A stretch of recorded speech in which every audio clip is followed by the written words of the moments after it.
my name is Jocelyn. You've reached my Scofield Studio page.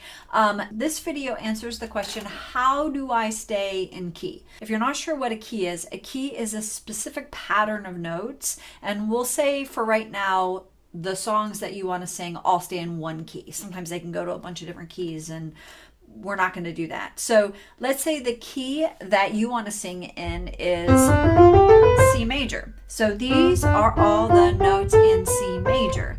And it's major because it has a specific pattern of whole steps and half steps. And if you're not sure what those are, it doesn't really matter, but it does matter that you can hear them. Because as you jump around,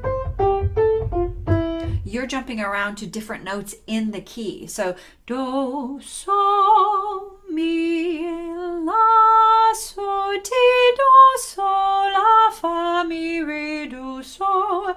If you know the key really well, so that means you're really familiar with the major scale, you'll be able to jump to these notes without any problem.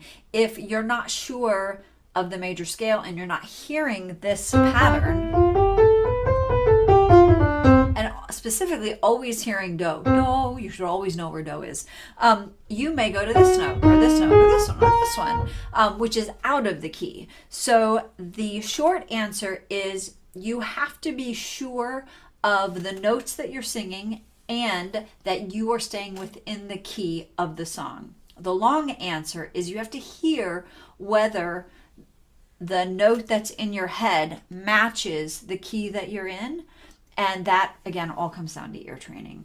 So it's totally doable. The first thing is to practice the major scale and make sure you can sing it all which ways. Sing it up, sing it down, sing any note from anywhere in the scale. That will work your ear. And so if you go for a note that's not in the key, you'll hear it. It'll be really obvious to you once you work on your ear training. All right, I hope this is helpful.